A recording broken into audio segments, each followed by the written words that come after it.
카드를 쓴다는 내역이 계속해서 오고 있었어요. 어디 당구장도 뜨고 무슨 PC방도 뜨더라고요. 하지만 저는 화도 안 나더군요. 다 기록해두고 있고 그 돈 제가 다 받아낼 거라는 생각을 하고 있었으니까요. 본인이 갚을 돈 미리 땡겨서 쓰는지도 모르는 남편이 한심할 뿐이었죠. 식사를 모두 마치고 드디어 엄마께 차를 드릴 시간이 왔죠. 엄마, 지하주차장에서 내 차 타고 집에 가. 데려다 줄게. 그리고는 엄마께 새 차 키를 쥐어드렸어요. 엄마, 생신 축하해요. 나 키우느라 고생 얼마나 많았어. 이거 엄마 선물이야. 새 차 타고 다니면서 내 옆에 오래오래 있어줘야 해? 엄마 사랑해?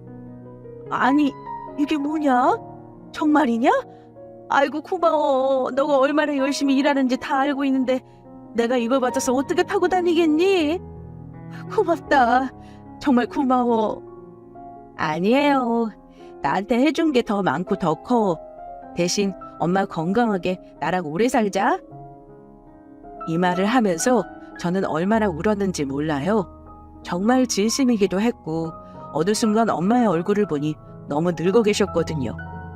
마음이 너무 아팠어요. 어렸을 때부터 당연한 줄 알았던 엄마의 사랑이 참 과분했단 걸 이 나이가 되어서야 깨달았거든요. 참 저도 너무 무디었죠. 그렇게 저는 뿌듯한 마음으로 집에 돌아왔습니다. 근데 그날 남편이 정말 오랜만에 저에게 말을 걸더군요. 너랑 나 지금 안 좋은 거 알고 있는데 우리 엄마는 모르잖아. 생신이시라고 오라는데?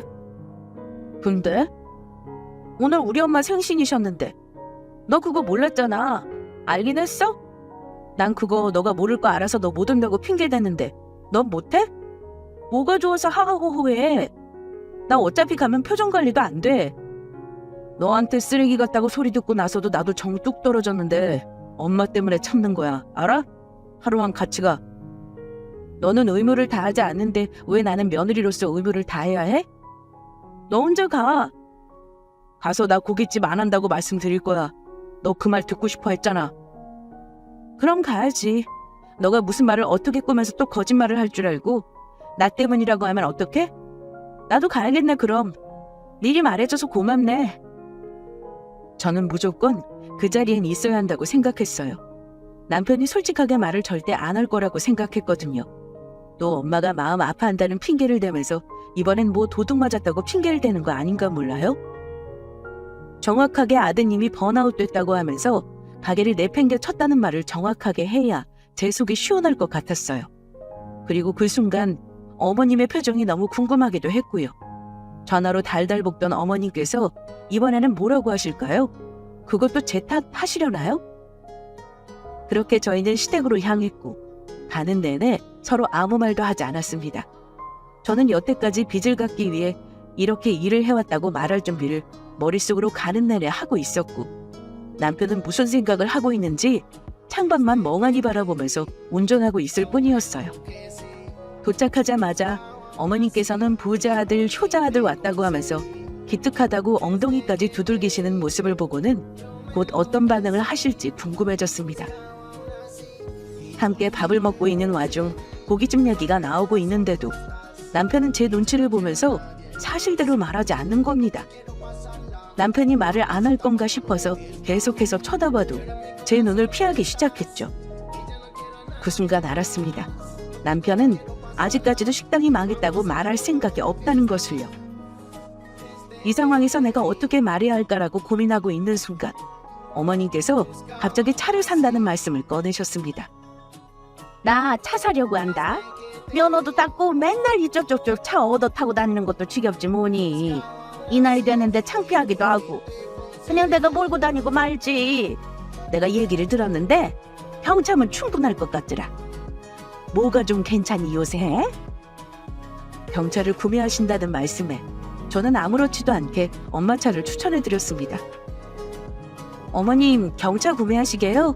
저도 이번에 엄마 차 사드렸는데 엄청 좋아하시더라고요. 제가 계약하느라 이쪽저쪽 알아보고 타보고 했는데 이 모델이 제일 괜찮아요. 제가 사진도 보내드릴게요. 너 지금 뭐라 그랬냐? 엄마 차를 사드려? 네, 생신이기도 하셨고 워낙 오래 타시기도 하셔서요. 바꿔드렸는데 가성비도 괜찮고 튼튼하기도 하고 그리고 뒷좌석도 접혀서 이것저것 짐도 많이 넣을 수 있겠더라고요. 색깔도 이쁘게 나오고. 이렇게 제가 차에 대해서 말씀드리고 있는 순간 갑자기 쫙 하더니 눈앞이 안 보이기 시작했어요. 어머님이 제 따귀를 때리신 겁니다. 황당하기도 하고 내가 왜 맞아야 하는지 이해가 되지 않아서 눈물이 나려는 것을 꾹 참고 있었죠. 남편도 놀랐는지 멍하니 서 있더라고요. 양심이 없니 너는? 뻔뻔하기도 어쩜 이리 뻔뻔하니? 지금 뭐 하시는 거예요? 왜 제 따귀를 때리세요? 미치셨어요? 노망나셨어요? 네가 지금 내 아들 돈으로 네 엄마 차를 사들였다는 거 아니냐? 어쩜 그렇게 뻔뻔할 수가? 네 남편은 어떻게 일하는지 모르니? 한심하기는 내조를 열심히 한다고 해도 내 아들 피땀 흘려 번 생활비 주는 거 아까워 죽겠구만. 내 아들 돈으로 네 부모만 챙기냐? 네, 저 남편 일하는 거 모르는데요. 1년도 전에 고깃집은 망해서 없어졌어요. 그거 모르셨어요? 일을 안 하니까 어떻게 일을 하는지 모르죠. 뭐라도 알고 말씀하셔야죠. 그리고 지금 제 따귀를 왜 때리세요? 이것까지 특수폭행으로 신고하겠습니다. 뭐? 이 싸가지 없는 우리 아들 고깃집이 망하기는 왜 망해? 얼마 전까지 아들이랑 통화했는데 얄팍하게 거짓말하는 것 좀 봐, 여우같이. 그렇게 효자인 아들한테 한번 물어보세요. 뭐가 맞는지. 어머님은 고개를 돌려 남편에게 향했습니다. 충격받으신 얼굴로, 아니라고 말해달라는 얼굴로 남편에게 물으시더군요. 너 고깃집 하고 있는 거 맞지? 2년이 지금 거짓말하고 있는 거지? 왜 말을 안 해? 고깃집에서 너 매출 계속 많이 오른다고 했어 안 했어? 알바생도 뽑았다 했잖아. 엄마, 죄송해요. 고깃집 문 닫았어요. 뭐? 정말이야? 너 그럼 그동안 뭐 하면서 지냈던 거야? 왜 미리 말을 안 했어? 엄마한테라도 미리 말을 하면 내가 도와줄 거 아니니? 얼마나 힘들었니? 얼마나 고생해서 얘 먹여 살리느라. 그렇게 어머님은 갑자기 아들이 안쓰럽다면서 주저앉아서 우시기 시작했어요. 진짜 웃겨서 정말 헛웃음이 나오더군요. 매출이 많이 나온다고 직원도 더 뽑았다는 남편의 거짓말도 웃겼고, 얼마나 고생했냐고 땅을 치시는 어머님 모습도 웃겨서 말이 안 나왔죠. 웃기고 앉아있네. 어머님, 똑바로 들으세요. 제 고깃집 한다고 갑자기 대출 받아서 시작한 거예요. 그러고선 얼마 안 되어서 일하기 힘들다고 변명이나 해대면서 여행이나 다녔고요. 빚 갚으랬더니 들은 척도 안 하고 사업 알아본다면서 집에도 안 들어왔어요. 술이나 처먹었다고요. 본인 아들이 어떻게 사는지 제대로 알고 저한테 전화나 하셨어야죠. 전화해서 하시는 말씀이라고는 뭐요? 도와주라고요? 기도 안 차서 여태까지 생활비 제가 다 벌었고요. 3시간 자면서 아파 죽으면서 번 돈 제가 제 용돈 받으면서 카드로 긁고 다녔어요. 효자 아들 부자 아들은 무슨 거지 아들입니다, 어머님.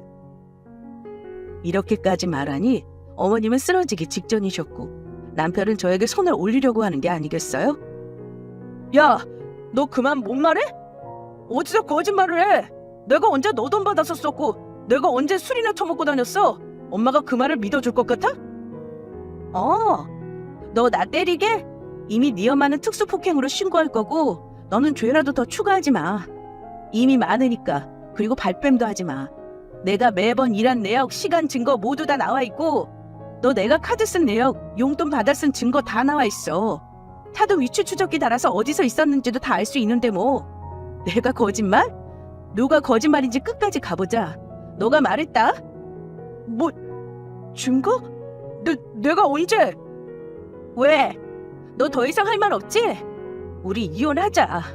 서류 다 보낼 테니까 그거 훑어보고 연락해. 남의 귀한 딸 때리려고 하지나 말고. 한심한 놈.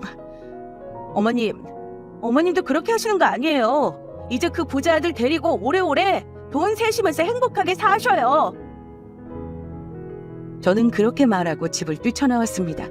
진짜 황당하게 짝이 없던 순간이었죠. 제가 제 돈을 모아서 엄마 차를 선물해 준 것도 잘못인가요? 자기 아들만 귀한 줄 알고 남의 딸은 귀한 줄 모르는 어머님이 정말 이해가 가지 않았습니다.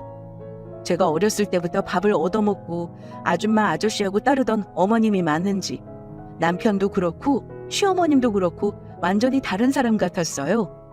그 뒤로 저는 집에 오자마자 여태까지 남편이 쓴 카드 내역과 모든 증거들, 그리고 위치 추적하여서 오랜 시간 동안 사업을 알아본 게 아니고 노래방 골프장만 다녔다는 내역들, 용돈 받은 기록들, 대출 서류까지 모두 퀵을 통해 그 집으로 사본으로 보냈어요.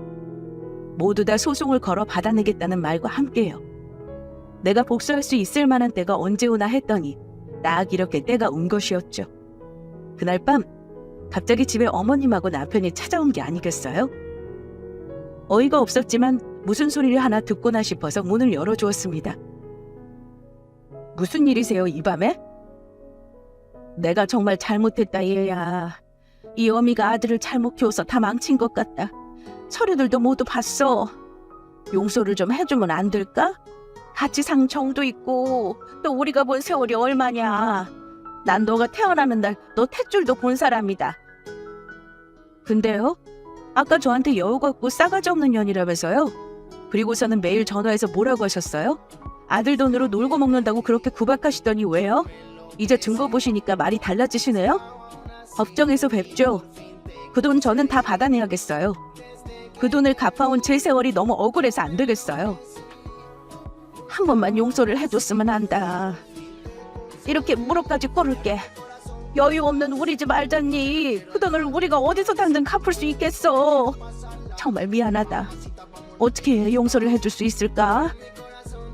아, 그건 제 상관 아니고요. 나가주세요, 다. 그 후로 저는 차곡차곡 이혼을 준비해 나가기 시작했어요. 중간중간 남편과 어머님은 전화가 와서 용서를 해달라면서 사람을 달달 볶곤 했죠. 계속해서 일하는 곳을 쫓아오지를 않나. 갑자기 저희 본가까지도 찾아가서 엄마 아빠 앞에서 무릎 꿇고 빌었다고 하더라고요. 사정을 이미 제가 말해둔 상태였기에 저희 엄마 아빠도 거절을 단호히 하셨고요. 다만 저는 남편에게도 어머님에게도 최선을 다했기에 일말의 후회도 없었고 점점 더 이혼하기를 잘했다는 생각만 들 뿐이었어요. 그렇게 저는 계획대로 차근차근 준비를 모두 완벽하게 할 수 있었고 이후 완벽하게 승소하여 대출 비용, 제가 경제적으로 지원했던 비용 등을 모두 유리하게 가져올 수 있었습니다.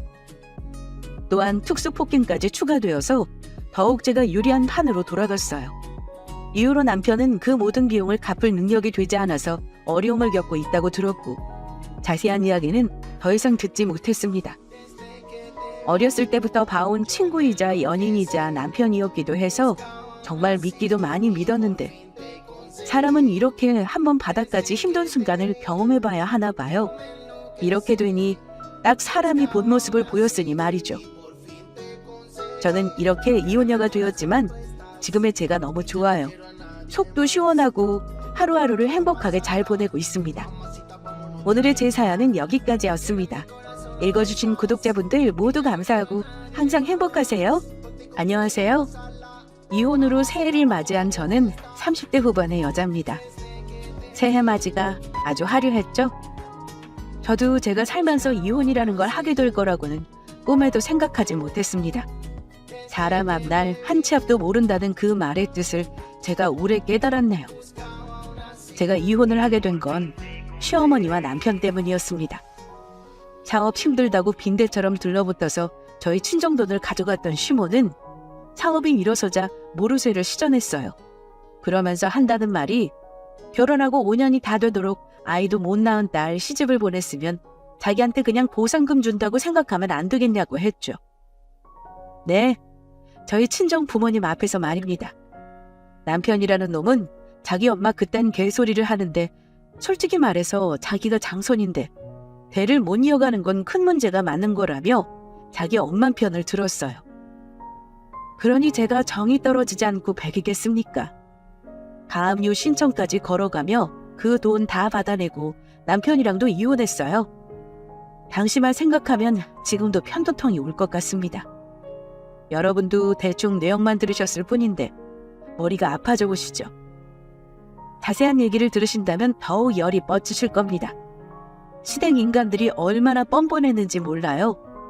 그럼 지금부터 제 이야기 잘 들어주시고 신명나게 함께 욕 좀 해주세요. 자, 이야기 시작하겠습니다. 아유, 저는 우리 안사돈이 얼마나 부러운지 몰라요. 어쩜 그렇게 고상하고 여성스러우신지.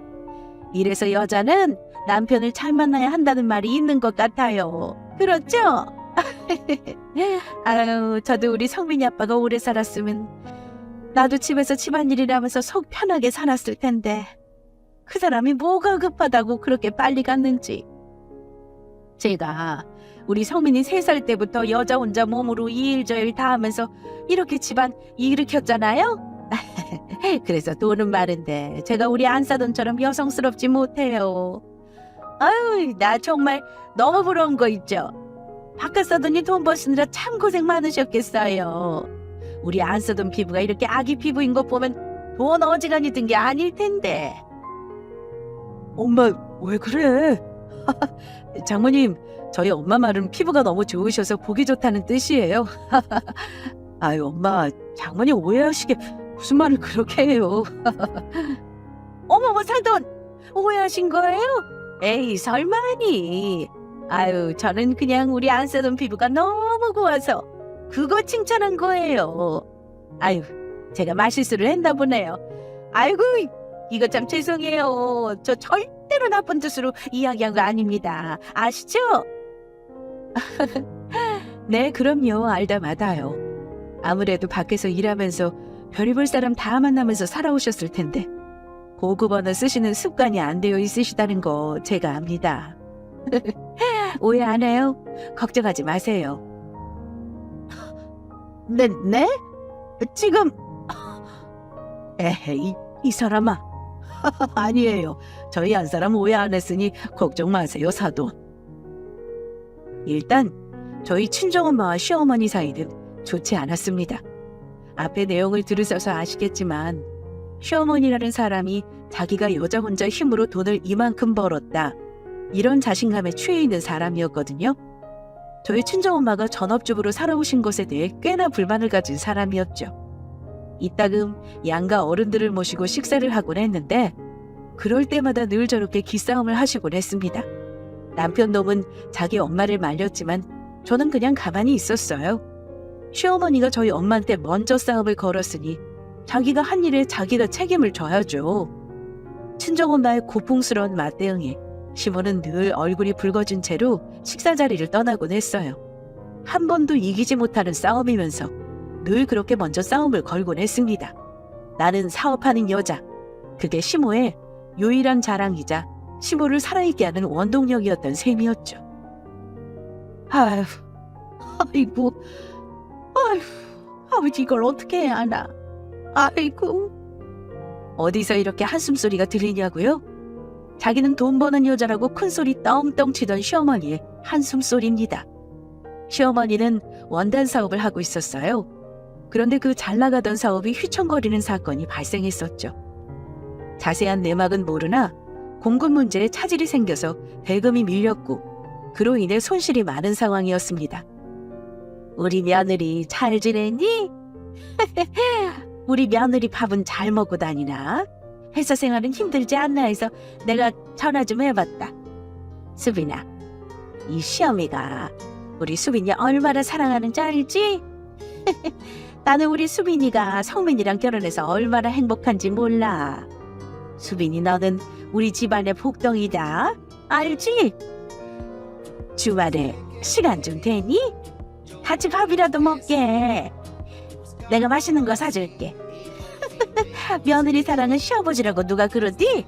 요즘은 며느리 사랑은 시어머니 아니겠어? 주말에 시간 좀 내라. 너무도 다정한 전화 내용 아닌가요? 하지만 저는 시모의 저런 연락을 받고 당황스러워서 어찌할 바를 몰랐습니다. 어느 순간부터 시모는 저한테 전화를 자주 했어요. 너는 우리 집 복덩이네. 네가 우리 집에 시집와서 얼마나 좋은 줄 모른다 등등. 결혼하고 한 번도 하지 않던 소리를 제게 했기 때문이었죠. 평소에 시어머니는 저한테 자기 집에 시집 온 걸 감사히 여기라고 말했던 사람이었어요. 그런 사람이 갑자기 태도를 바꾸니 저는 당황스러울 수밖에 없었죠. 너는 말이다, 우리 성민이한테 잘해야 해. 알지? 그리고 나한테도 잘해야 하고. 너 우리 성민이 외동아들인 거 알지? 그럼 나중에 이 시어미가 세상 떠나면 재산이며 이것저것 다 누구한테 가겠어? 우리 성민이한테 갈 것 아니야. 응? 너희 친정 부모님 돌아가시면 그거 재산 반 이상은 다 너희 친정 오빠한테 갈 거야. 딸내미한테 뭐 얼마나 주겠어? 그러니까 너는 인생 로또 맞은 거 아니겠니? 그러니까 나 살아있을 때 잘 보이려고 노력 좀 해봐. 알겠니? 시어머니가 입에 달고 살던 그 말. 내가 죽으면 내 재산은 다 아들한테 줄 거니 너는 나랑 내 아들한테 잘해라 하였어요. 솔직히 말해서 저는 시모가 얼마를 갖고 있던 뭐 유산을 받든 말든 전혀 상관없었습니다. 시댁이나 저희 친정이나 경제적으로 넉넉했지만 결혼할 때도 어른들한테 손 하나 내밀지 않고 저희 힘으로 했었어요. 물론 집은 친정 부모님이 해주셨지만요. 어쨌든 저렇게나 자기 잘났다고 떵떵거리던 시모가 갑자기 태세 전환을 하니 저는 당황스러웠습니다. 그리고 시모가 저와 단둘이 보자고 했던 그날, 그 식당에서 저는 시모의 속내를 직접 들을 수 있었죠. 네, 돈이 필요하다는 이야기였습니다. 뭐 너도 알다시피 내가 능력이 없는 사람도 아니고 우리 공장이 뭐 거적대기급도 아니고 금방 일어날 거니까 아주 잠깐만 빌려주면 되거든? 아, 그래도 내가 체면이 있는데 사돈댁 찾아가서 일일이 설명하면서 돈 빌리기가 좀 못하지 않겠니? 그러니까 네가 좀 말씀 좀 잘 드려봐라. 해줄 수 있지? 어머니, 그건 좀 어려울 것 같아서요. 차라리 필요하시면 제가 저희 은행에 한번 알아볼게요. 요즘 사업자 대상으로 금리 낮게 나온 상품도 많거든요. 친정 부모님이 집까지 해주셨는데도 큰 돈을 말씀드리는 건 제가 좀 그래요. 차라리 대출 상품을 제가 알아볼게요. 그리고 멀리 생각했을 때 저희 친정에 돈 빌리면 어머님도 좀 불편하실 것 같아서요. 아니, 대출 금리 낮은 거 누가 몰라? 어쨌든 은행 돈 빌리면 이자 나갈 것 아니야. 내가 너한테 방금 말했잖아. 올해도 아니고 금방 일어날 수 있으니까 기간도 얼마 안 걸릴 것 같은데 내가 은행 이자까지 내면서 빌리는 건 너무 손해잖냐. 아이고 그래, 너희 친정에 손 벌리지 말라 이거지?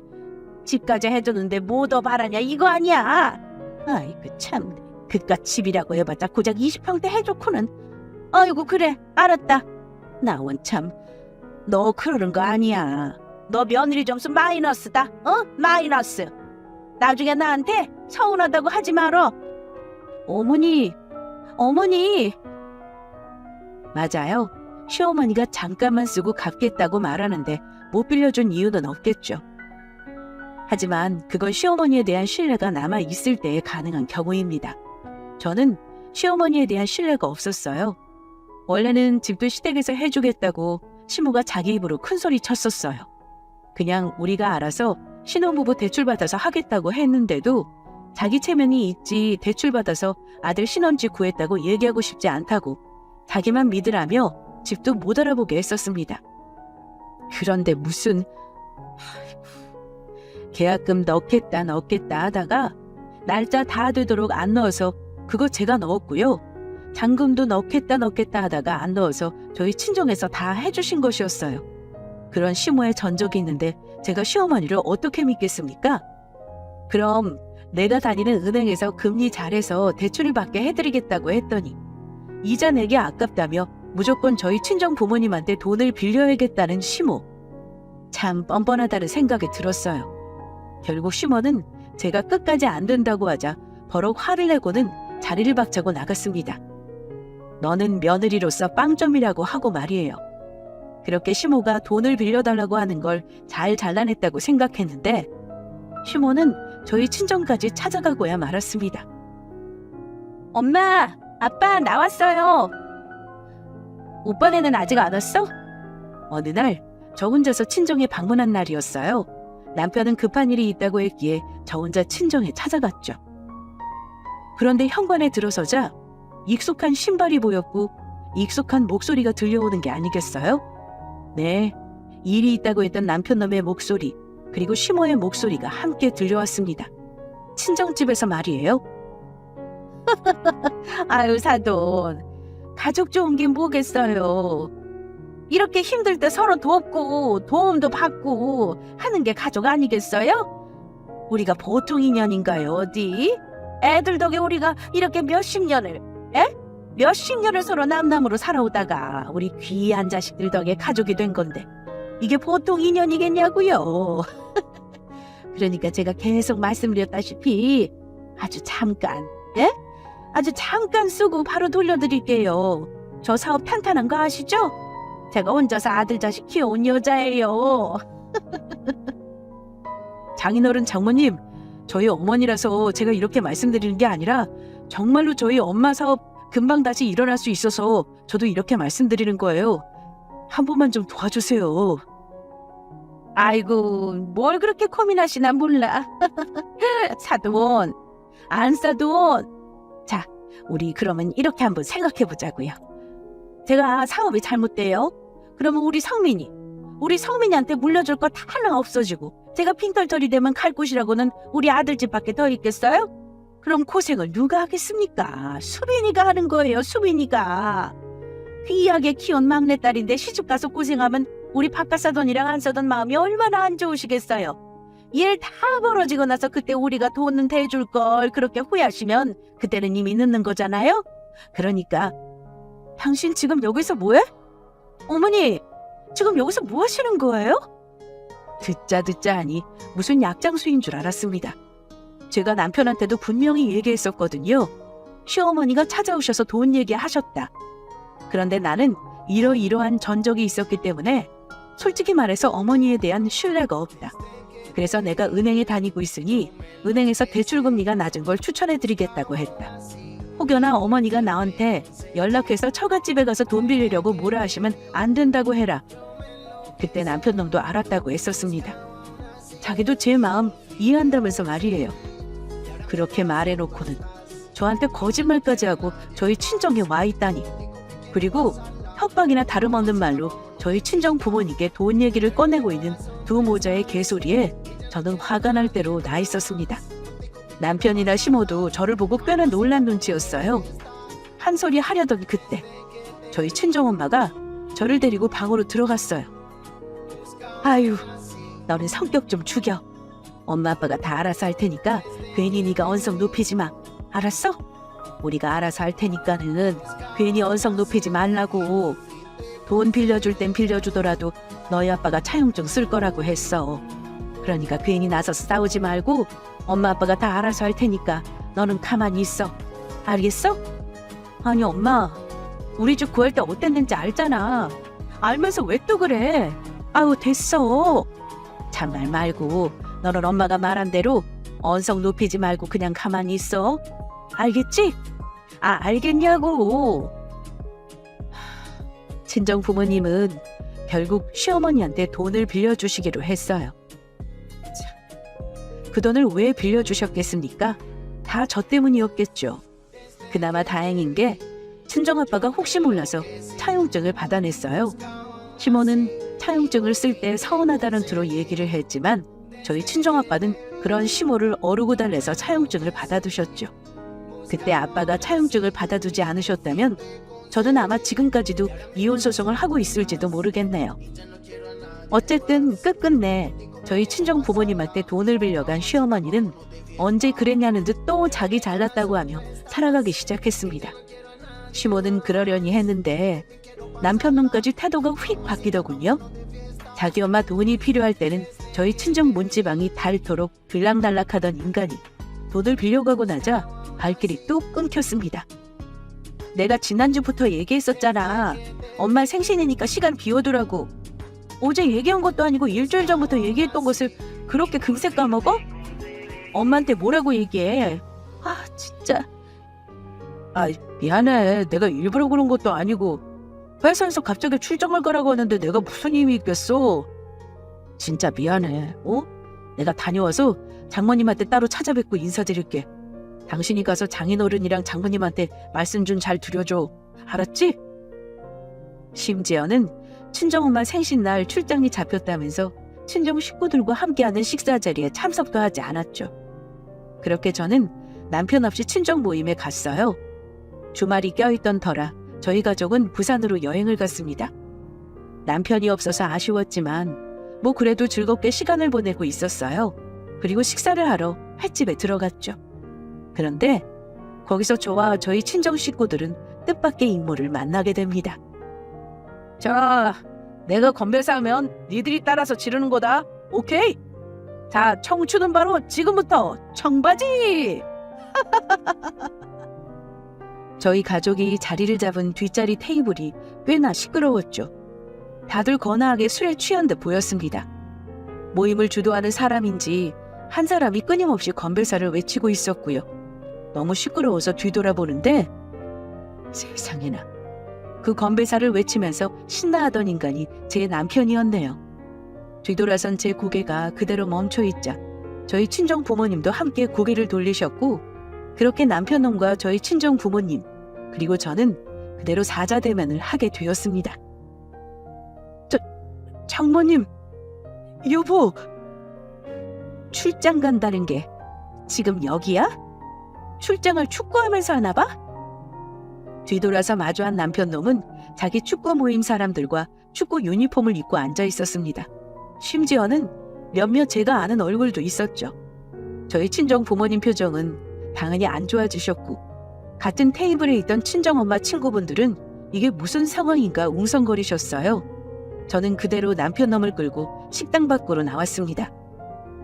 여보, 그게 아니 갑자기 출장이 취소된 거야. 그래서 이걸 어떻게 해야 하나?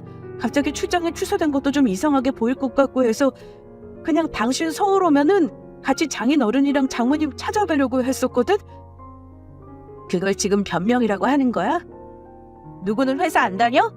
그리고 거짓말을 할 거면 좀 제대로 된 핑계를 대야지. 내가 저기 있는 사람들 중에 아는 얼굴만 해도 몇 명이야? 저 사람들은 일 안 한대? 다들 주말인데 어떻게 이렇게 한마음 한뜻으로? 그것도 부산까지 와? 뭐 다들 출장이 취소된 거래? 지금 나랑 장난해? 차라리 솔직히 말을 하던가. 엄마 아빠가 뭐라고 생각하시겠어? 뭐? 청바지? 당신 아주 제대로 신났더라? 나는 하도 큰 소리로 건배 외쳐대길래 네 집 자식인가 했네. 그게 당신일 줄은 꿈에도 몰랐지. 가서 당신 모임 같이 하는 사람들이랑 청바지를 외치든 뭘 외치든 알아서 놀아. 내가 어떻게 놀아? 저기 정리하고 나도 장인어른 장모님 있는 테이블 됐네. 우리가 거절이야. 아이고, 거짓말을 하려거든 좀 제대로 치던가. 아, 됐어. 저 장인어른, 그게 아니고요. 장인어른 제가 이게 다 사정이 있었거든요.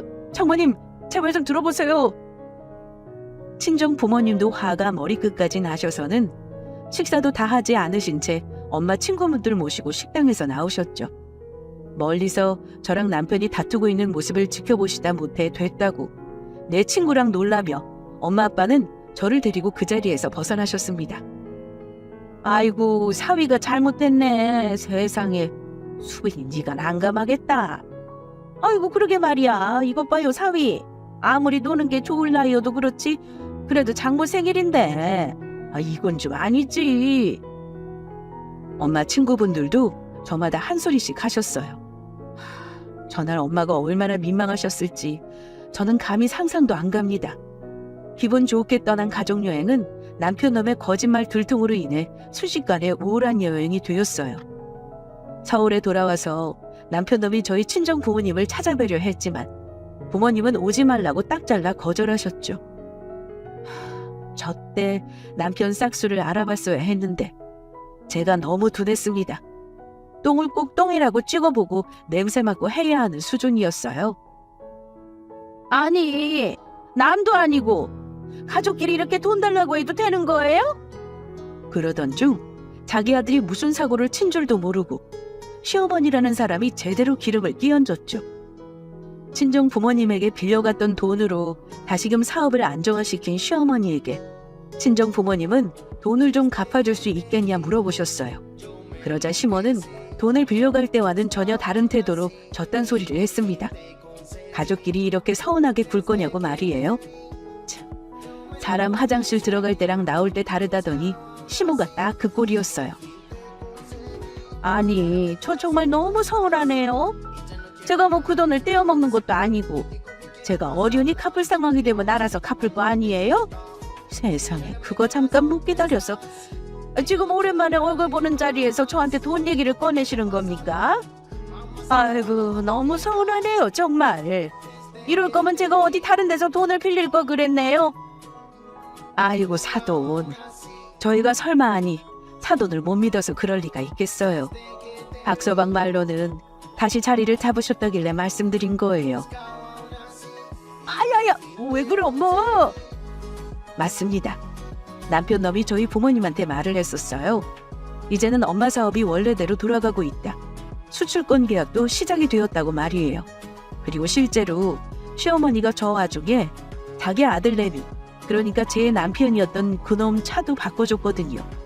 그럼 확실히 경제적으로 안정이 되었다는 거잖아요? 다름이 아니라 사위한테서 얘기를 듣고 돈 얘기를 꺼낸 거라고 하자 시모는 옆에 앉아있던 자기 아들놈 옆구리를 꽉 꼬집었습니다. 눈치 없는 남편놈은 아프다며 시모한테 큰 소리를 이야기했고요. 상황을 보아하니 시모가 어떤 마음을 먹고 있었는지 눈치챌 수 있었죠. 그냥 물에 술 탄 듯 술에 물 탄 듯 어물쩍 넘어가려던 것 같았어요. 아니, 그거야. 사업은 자리 잡은 게 맞죠. 맞는데 이게 돈이 돌아야 하니까 제가 여유가 생기면 당연히 우선적으로 사돈한테 돈을 갚아야 하는 게 맞죠. 그런데 돈을 드리고 싶어도 드릴 돈이 지금 없다니까요. 이 녀석이 뭣도 모르고 그냥 얘기한 것 같은데 저 아직 그렇게 여유 없습니다. 가만히 보면 있는 사람들이 더하다니까는. 제가 알기로는 어머니 충분히 여유 되시는 것 같은데요. 시모가 저딴 식으로 나오는데 제가 가만히 있을 수가 있겠어요? 제가 보고 들은 것만 해도 얼마나 많은 증거가 있는데 말입니다. 저는 시모 말을 딱 잘라 끊고 이야기하기 시작했어요. 어머니, 이 사람 이번에 차 바꿔주셨죠? 그리고 어머니 저한테 해외여행 가실 거라고 하셨잖아요. 이 사람한테는 전화하셔가지고 어디 호텔 좀 예약해달라고 하셨고요. 어머머, 아니 그거는 아이고, 내가 정말 얘가 사람 잡으려고 그러네. 아니 그래요, 사돈, 수빈이 너도 잘 들어. 제가 그 돈 드릴 수 있어요. 드릴 수 있는데 이거는 좀 짚고 넘어가야겠네요. 아니 저도 웬만하면 이런 얘기 안 하고 싶었는데 수빈이 쟤나 사돈들이나 자꾸 이것저것 따지고 들어가니 저도 할 소리는 해야죠. 제가 반격하자 시모는 다른 방법을 택하기 시작했습니다. 조금 전까지만 해도 돈이 없다고 하던 사람이 말을 바꾸기 시작한 거였죠. 자기가 돈을 줄 수는 있는데 자기도 손해보고 있다는 식으로 입을 열어 말하기 시작했습니다. 시모의 입에서 나오는 말은 저와 저희 친정 부모님을 경악하게 만들었어요. 솔직히 말해서 아니지, 있는 그대로 얘기해보자고요. 우리 성민이 외아들인 거 아시죠? 저한테 자식이라고는 얘 하나고 얘 아버지가 이미 세상 뜬 지 오래지만 저는 우리 박씨 집안 대에 이어야 한다고 생각합니다. 그런데 애들 결혼하고 지금 5년이 다 되도록 임신 소식은커녕 뭐 아무 소리도 들리지 않네요. 여자가 시집을 왔으면 집안 대의를 이어야 하는 건 당연한 거 아닌가요? 수빈이한테 뭐 문제 있는 거 아닙니까? 아니, 따님이 5년이 되도록 애를 못 갖고 있으면 친정에서 알아서 병원도 데리고 가서 검사도 시켜보고 아니면 뭐 애 잘 들어서는 약이라도 먹이던가. 뭐 아무런 노력도 하지 않고 있잖아요. 여자가 애 늦게 낳으면 애가 바보로 태어날 수도 있는데 이거 저희 집안에서는 손해보는 장사예요. 그러니까 뭐 정돈을 받아내셔야겠다면 어쩔 수 없지만서도 이거는 저한테 피해 보상하신다 생각하시는 게 맞지 않는 건가요? 어머니, 지금 그게 무슨 말씀이세요? 보상이요? 애는 저 혼자 낳아요? 아니, 대체 무슨 말씀을 그렇게 하세요? 보상이라고 하신 거예요, 지금? 수빈이 너 가만히 있어봐.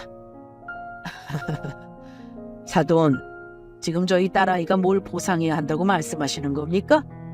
아니 제가 듣자하니 이해가 안 돼서요. 이전에도 저희 안사람 두고 말실수하는 것 제가 그냥 웃으면서 넘겼는데 이건 좀 아닌 것 같은데요. 제가 뭘요? 아니 저는 있는 사실 그대로 이야기하는 거예요. 뭐 그쪽에는 아들, 딸 둘 다 있겠다. 손주 봤으니까 제 심정 모르시나 본데 제 입장에서는 박씨지만 대가 끊기느냐 마냐 굉장히 중요한 문제입니다. 여러분이 들으시기엔 어떤가요? 시어머니라는 여자가 하는 소리가 사람이 하는 말로 들리시나요? 제 귀에는 그저 개소리로밖에 들리지 않았습니다. 시어머니와 친정엄마가 기싸움을 할 때도 허허 웃으면서 넘어가셨던 저희 친정아빠도 단단히 화가 나신 상태였어요. 친정엄마는 말할 것도 없었죠. 속이 타는지 연신 냉수만 벌컥벌컥 들이켜셨습니다. 그때 남편놈이 뭔가 상황을 중재하려는 듯 입을 열었어요. 아이고 장인어른, 장모님 저희 어머니 말씀은 그게 아니라요. 아무래도 저희가 애가 없다 보니까 솔직히 수빈이가 몸이 좀 약하잖아요. 그래서 어머니가 가끔 얘기하셨던 거거든요. 수빈이한테 문제가 있는 것 같다고. 뭐 저는 괜찮습니다. 뭐 어떻게 하겠어요. 그래도 저희 어머니 입장도 조금 이해해 주시면. 엄마도 그렇지. 엄마도 장인 장모님이 조금 이해해 주시면 덜 서운할 거 아니야. 아 뭐야, 저 뭐 하는 거야? 저것도 제정신 아닌 놈이더군요. 자기 엄마 편을 들던데요. 자기 엄마가 하는 소리가 무슨 소리인지 분간도 못하고 말입니다. 제가 참을성이 그렇게 좋은 편이 아닌지라 그 자리에서 바로 그놈 얼굴에 제 앞에 놓여있던 잡채를 들어서 던져버렸어요. 제 행동에 저희 친정 부모님은 물론이고 시어머니 그리고 당사자인 남편놈까지 모두가 놀라서 일순간 정적이 흘렀습니다. 이해? 제정신이야? 이해를 해달라고? 너 미쳤니? 이해? 그래. 그럼 너희 엄마가 이것도 이해해주면 나도 우리 엄마 아빠한테 너희 엄마랑 네가 하는 개소리 이해해달라고 할게. 그럼 됐지? 어머니 잘 보세요. 제가 이렇게 하는 거 이것도 좀 이해해 주실래요? 이렇게요. 어머야, 너 지금 내 아들한테 뭐 하는 짓이야? 어머머 세상에. 아유 상민아, 어머머 얘, 아유 옷에 김치국물 다 묻었네. 어머머, 아들 눈 뜨지 말어. 김치국물 들어가면 눈 따가워. 와, 엄마, 아유 물 좀 줘봐. 야 이 수빈, 너 미쳤어? 저는 어디 한번 너네 엄마가 이해하면 나도 우리 친정 부모님한테 얘기해보겠다는 말을 마치자마자 그놈을 향해 김치며 장아찌며 눈앞에 보이는 거는 다 집어던졌습니다. 그놈 얼굴이며 옷자락에서는 온갖 반찬 양념들이 뚝뚝 떨어지고 있었죠. 눈이 매워서 발을 동동 구르며 식당 안을 뛰어다닌 그놈과 그런 자기 아들을 부여잡고 난리를 치는 시어머니 모습을 보는데 정말이지 기가 찼습니다. 저희 친정 부모님은 어떻게 하셨냐고요?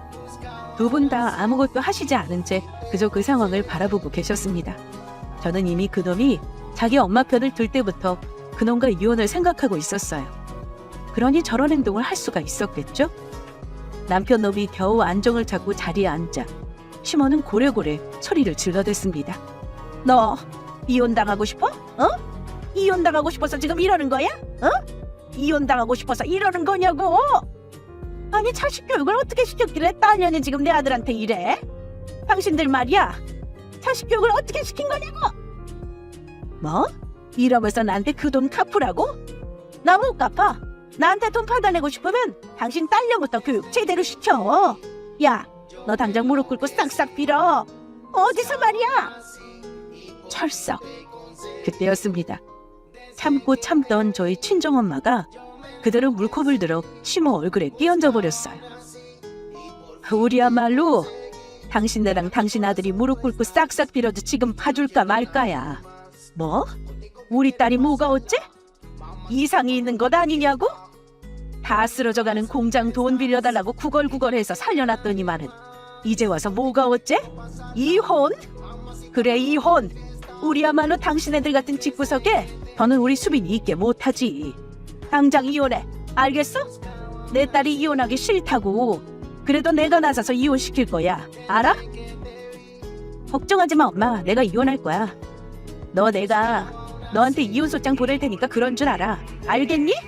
너 그리고 당장 나가서 내 집에서 네 짐 챙겨서 꺼져. 알겠어?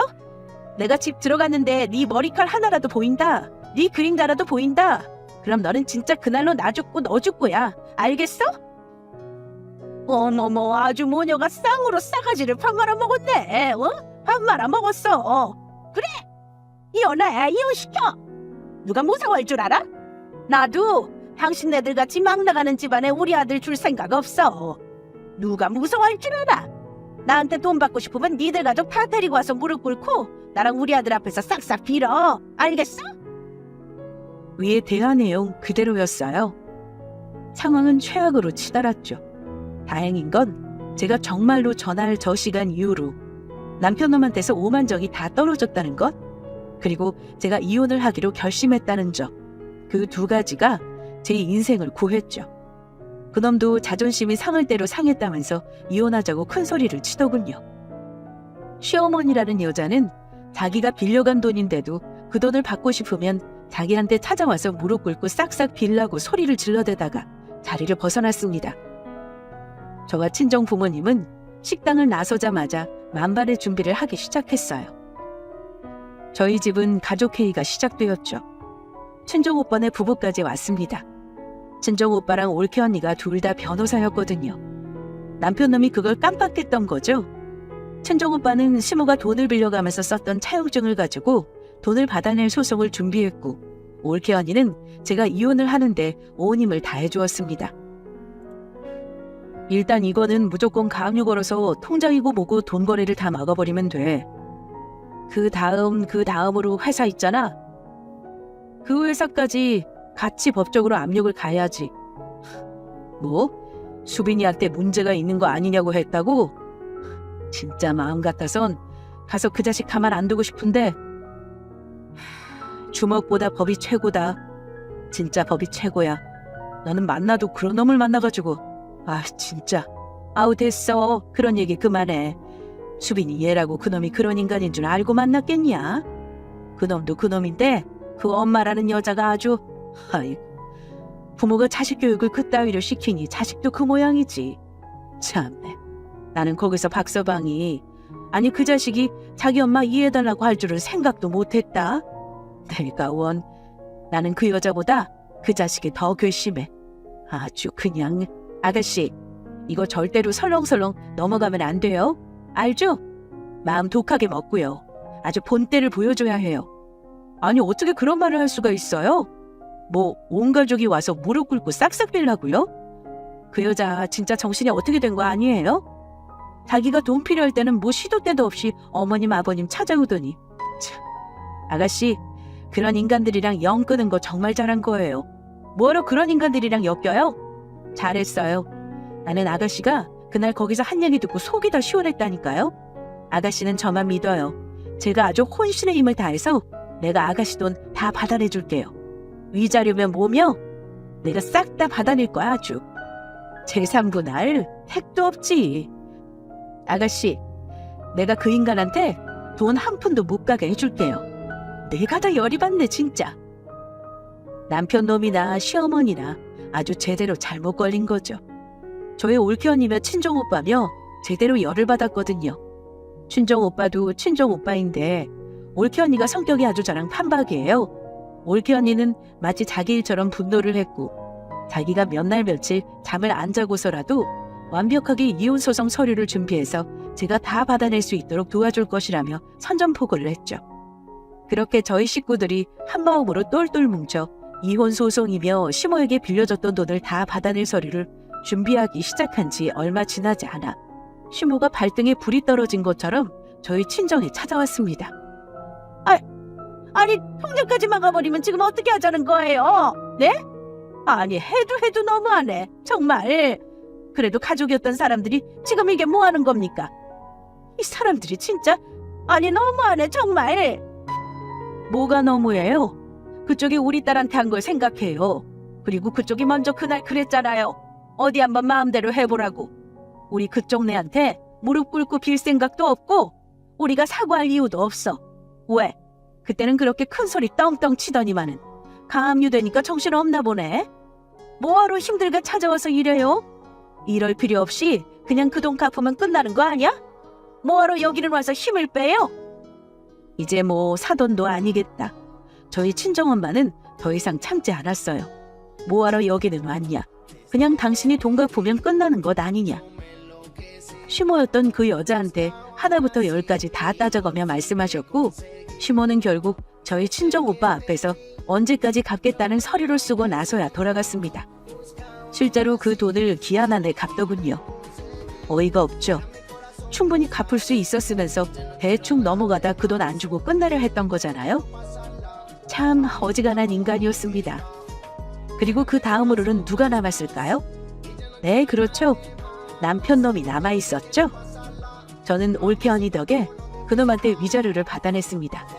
재산 분할은 아쉽게도 어쩔 수 없이 하기는 했네요. 그런데 만족스러워요. 왜냐고요? 그놈이 챙긴 재산 금액은 대략 제가 해간 혼수 정도? 그 정도밖에 못 챙겼거든요. 뭐가 됐든 저한테 유리하고 이득인 결론으로 이혼도 마무리되었죠. 자, 정신없었던 제 새해맞이 에피소드는 여기서 끝입니다. 어떤가요? 정신없을 만하죠? 얼마나 치열했는지 살도 빠지고 고생 좀 했습니다.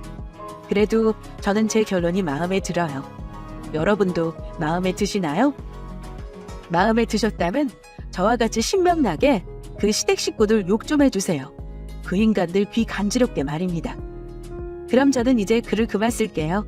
이야기 들어주셔서 감사해요. 안녕하세요. 항상 유튜브를 통해 사연을 잘 보고 있는 40이 거의 다 된 구독자입니다. 세상에는 정말 예상치 못하는 별의별 일이 다 있는 것 같아요. 정말 단 하나도 제 생각대로 흘러가지가 않더군요. 내가 당장 내일 무슨 일을 겪을지 모르는 것이 우리네 인생이라지만 제 인생은 남들보다 비참한 순간도 있었고 남들보다 놀라운 우연들이 참 많았습니다. 그만큼 제 인생도 많이 변했고 느끼는 것도 많았죠. 오늘 그 얘기를 해드릴까 해요. 저와 제 남자친구와의 만남은 남들처럼 그 흔한 사내 연애도 캠퍼스 커플도 소개도 아니었어요. 그저 우연의 연속으로 사랑에 빠지게 됐죠. 흔히 상상하시는 만남은 아닐 거예요. 저는 26살에 회사 가던 날 우연히 교통사고를 당하게 됐었어요. 잘 가고 있는 저를 뒤에서 큰 트럭이 받아버렸죠. 교통사고가 그렇게 후유증이 있을까 싶었는데 몸이 순간 놀라서 그런지 온몸이 굳어버리더군요. 그렇게 저는 곧바로 한방병원에 입원하게 되었고 그곳에서 일하는 한의사와 환자로 저희는 처음 만났어요. 외상으로는 심하지 않던 저는 전치 2주 정도를 받게 되었고 1인실에서 지내게 되었어요. 다른 교통사고 환자처럼 도수 치료를 받거나 침 치료를 받게 되었죠. 처음 만났던 남자친구, 그때 당시 제 의사 선생님은 참 친절한 사람이었어요. 불편한 곳이 없는지 신경 써서 친절하게 물어봐 주었고 꼼꼼히 치료도 열심히 해주는 모습이 인상 깊었죠. 저와 비슷한 나이 같았는데 좋아하는 일을 찾아서 많은 것을 이룬 모습이 참 대단해 보이더라고요. 노력을 얼마나 해왔을까라고 혼자서 되뇌이곤 했으니까요. 그렇게 2주 동안 매일 의사 선생님으로부터 치료를 받다가 저는 퇴원을 하게 되었죠. 그동안 치료해 주셔서 너무 감사했어요. 덕분에 빨리 나았던 것 같아요, 선생님. 아팠을 텐데 열심히 잘해주셨어요. 이제 통원치료 잘해주시면 될 것 같습니다. 문제 생기시면 언제든지 병원으로 연락 주시고요. 꼭 차 조심하세요. 감사합니다. 이제 차도 무서워서 못 타고 다닐 것 같아요. 그렇게 저는 통원치료를 하게 되었고 몸도 점차 나아져서 이제는 병원을 가지 않아도 될 만큼 회복이 되었어요. 그 후로 저는 바로 회사로 들어가기 전에 쉬엄쉬엄 일을 하고 싶은 마음에 동네 주변에서 카페 알바를 하게 되었고 어느 날 익숙한 모습의 남자가 지나가는 겁니다. 맞아요. 바로 남친이 될 사람이었어요. 선생님! 안녕하세요. 혹시 저 기억하세요? 안녕하세요. 여기서 일하시는 거예요? 오랜만이네요. 몸은 괜찮으시죠? 네, 괜찮아요. 덕분에요. 힘내셔서 오늘도 화이팅 하세요. 감사합니다. 오다 가다 자주 뵙겠네요. 우연으로 만난 저희는 그렇게 자주 만나게 되면서 연애를 시작하게 되었어요. 알고 보니 나이도 동갑이었고 성격도 좋아하는 것도 모두 잘 맞던 저희였죠. 남자친구는 일하는 중간에 카페로 와서 커피를 사가며 저를 보러 오기도 하고 점심도 따로 챙겨줬고 퇴근할 땐 데려다주기도 하였죠. 저도 열심히 일하고 남친도 열심히 일하면서 서로 틈틈이 만나는 정말 이상적인 연애를 했던 것 같아요. 그렇게 3년 정도 연애를 하고 자연스럽게 저희는 결혼 이야기가 나오게 되었는데 딱 하나 문제가 생기고 말았습니다. 바로 시댁이 강한 반대였어요. 직접 뵙진 않았지만 항상 남친을 통해 듣게 되는 말은 제 직업이 성에 차지 않다는 말씀이셨죠. 그냥 중소기업의 사무직이었고 수입이 어머님이 만족하실 만한 수입이 아니어서였던 것 같아요. 제가 남편의 수준에 맞지 않는다고 생각하셨지요. 틀린 말씀은 아니지만 제가 20대 후반에 와서 회사를 그만두고 수능을 다시 볼 수 없는 노릇이고 생계를 멈추고 고시공부를 할 만큼 집안이 여유가 있지도 않았거든요. 그때 당장 제가 모험을 걸 만큼 할 수 있던 게 없었고 지금 생각해도 똑같습니다. 한의사가 되기까지 부모님의 많은 지원을 받았던 남편은 부모님의 의견을 많이 따랐지만 결혼은 꼭 본인 마음대로 하고 싶다고 말하더군요. 자기를 믿으라면서요.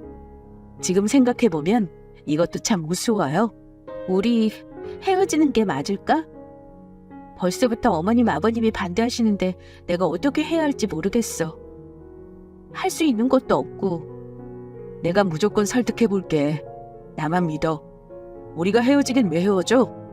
조금만 기다려줘. 내가 다른 직업을 가져야 하는 걸까? 내가 어떻게 해야 해?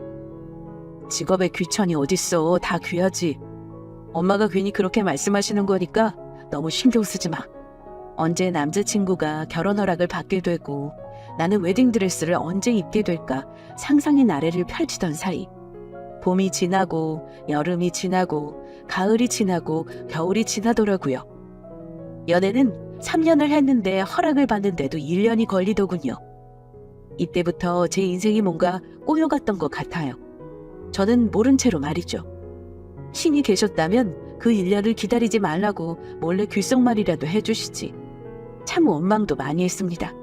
남친이 결혼을 허락받는데 부담을 가질까 싶어 조심스러웠던 저는 어떻게 되어가고 있는지 잘 물어보지 않았지만 겨울이 지나고 있는 그 해에는 무조건 결론을 내야겠다고 생각했어요. 저도 30 즈음에는 결혼을 하고 싶었고 아이도 빨리 낳고 싶었거든요. 힘든 걸 알지만 옆에서 지켜보기에 미적거리는 것 같아 보이는 남친이 참 미워 보이기도 하였습니다. 근데 마침 남친한테 전화가 오더군요. 뭐해? 잠깐 할 말 있어서 전화했어. 말해. 무슨 일인데? 허락받았어? 궁금해. 내가 정말 부모님 허락받으려고 1년을 노력한 거 알지? 근데 나 이제 힘들어서 못할 것 같아. 우리 그냥 헤어지자. 내가 너무 힘들어. 나 정말 참고 참다가 얘기하는 거야. 이러다 나 미쳐버릴 것 같아. 그게 무슨 소리야? 우리가 왜 헤어져? 멀쩡히 잘 만나고 있잖아. 너 믿으라며. 기다려달라며. 난 최선을 다했어. 이제 더 이상 못하겠어. 결혼하려면 연을 끊으라고까지 얘기하시는데 내가 뭘 할 수 있겠니? 우리가 양보하자.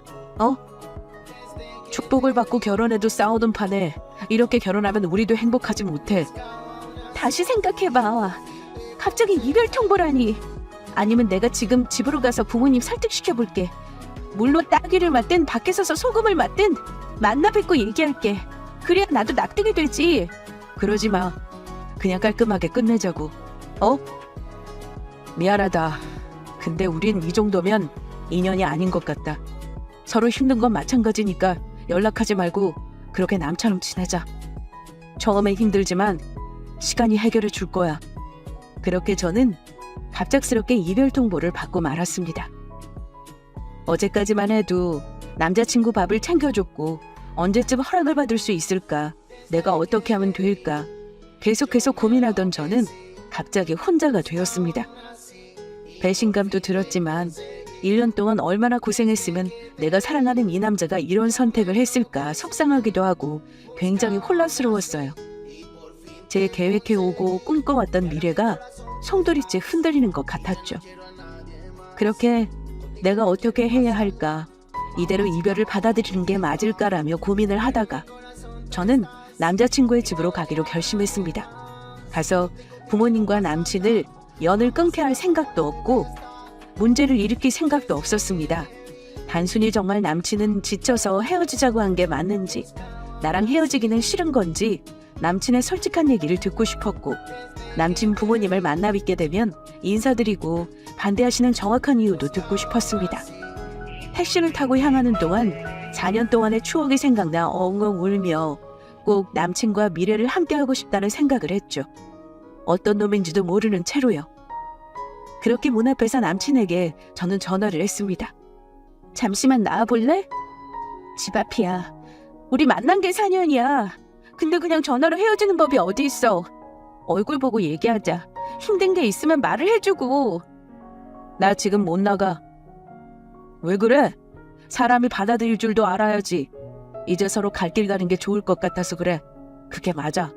왜 이렇게 질척거려? 어려운 거 아니잖아. 잠깐만 나와봐. 4년을 이렇게 끝내는 건 아니지.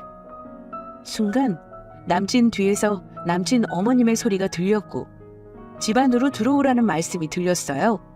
저는 그때는 아직 남친을 좋아하기도 했고 직접 어머님을 뵌 적도 없었기 때문에 만나 뵙고 이야기를 나누면 허락해 주실 수도 있지 않을까 하는 일말의 기대를 품고 집 안에 들어가게 됐지요. 들어가니 한때는 기대도 안 했지만 정말 휑하고 냉랭한 분위기가 가득하더군요. 저는 남친을 보자마자 눈물이 나올 것 같았지만 남친은 제가 본 것 중에 가장 차가운 얼굴을 하고 남친 어머님 옆에 붙어 앉아 있었어요. 마치 정을 이미 뗀 것처럼, 이미 제가 지긋지긋하다는 것처럼요. 안녕하세요 어머님. 처음 뵙겠습니다. 제 이름은 됐다. 이미 끝난 사이인데 서로 통성명언해서 뭐하니? 남남인걸. 네. 갑작스럽게 찾아와서 죄송해요. 다만 저는 끝난 사이라고 생각하지 않아서 얘기라도 해보고 싶은 마음에 찾아왔어요. 놀라셨으면 죄송합니다. 끝난 사이라고 생각이 안 들어? 너 정말 당돌한 애구나. 결혼은 절대 허락할 수 없다. 그리고 여기가 어디라고 찾아와? 버릇없이. 요즘 애들은 하여간. 이유라도 제가 사무직이라서 그러신 건지, 그게 아니면 반대하시는 딴 이유가 있으신 건지. 좌고로 여자 집이 잘 살아야 남자가 크게 되는 거란다. 너희 집이 대체 우리 아들한테 뭘 해줄 수 있니? 대충 얘기 들어보니 그냥 그렇게 자라온 것 같고 대학교도 학자금 대출받고 다녔다질 않나. 무슨 국가에서 지원받아서 월세를 내고 있다고 하질 않나. 애 결혼은 현실이야. 내 아들 한의사 시키려고 애 아빠하고 나 정말 최선을 다했어. 수억 아니 수십억에 들었다. 근데 결혼한다고 데려온 여자하고는 정말 애 공부만 하느라고 보는 눈 없는 건 벌써부터 알고 있었다만 부잣집 며느리 들어온단다. 여기는 너가 있을 곳이 아니야. 네 자리가 아니라고. 네, 어머님?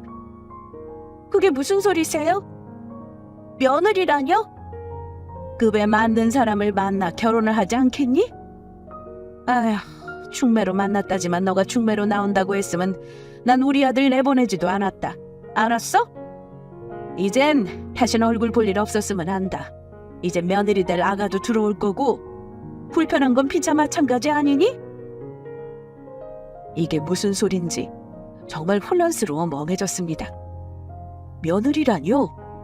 저는 그저 결혼을 허락받는다던 1년 동안 남자친구를 기다린 것뿐인데 이게 다 무슨 소리였을까요? 전 제가 며느리가 될 줄 알고 있었어요. 저는 어머님이 일어나자마자 남친에게 바로 물어봤습니다. 너 저게 무슨 소리야? 너 1년 동안 결혼 허락받으러 다닌 게 아니고 중매받고 선보러 다녔어? 너가 어떻게 나한테 그럴 수 있어? 너 나 사랑한다며. 지금 이게 뭐야 대체? 엄마는 엄마대로 날리고 너는 너대로 날린데 어떡해. 그리고 엄마 봐. 고집세서 내가 이길 수가 없어. 선? 중매? 그래 나갔어. 엄마가 원하는 대로 해줘야지 어떡해.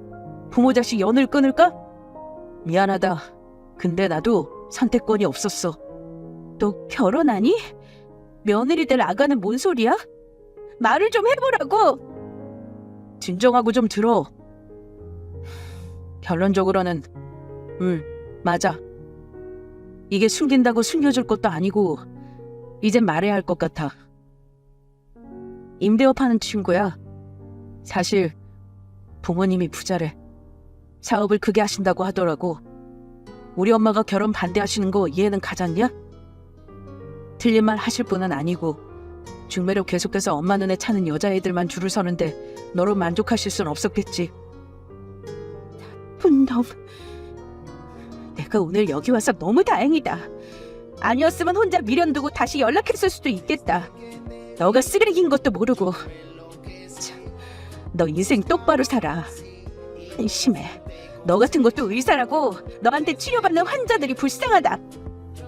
그렇게 저는 눈물이 쏟아지는 걸 겨우 눌러 참으며 신발을 신고는 뛰쳐나가듯 나왔습니다. 제가 뭘 그렇게 잘못했을까요? 여태까지 저는 밖에 쓰레기도 한번 버리지 않고 살아왔습니다. 제가 키우는 강아지도 유기견이었고 한 달에 한 번 고아원도 요양원도 봉사활동을 다녔습니다. 이런 모든 일들 보상을 바라가온 건 아니지만 남들 위해서 착하게 살아온 제가 벌을 받아야 할 이유는 절대 없었다고 생각했어요. 이제 곧 부자 며느리가 들어온다고 설레하며 상기된 얼굴을 하고 있던 어머님과 그 옆에서 차가운 눈으로 지켜보고 있던 남친. 저는 여태까지 뭘 지켜오려고 노력했던 걸까요? 무슨 일이 있어도 본인만 믿으라던 남자친구는 어디로 간 걸까요? 그리고 제 머릿속엔 딱 두 얼굴만 떠올랐습니다.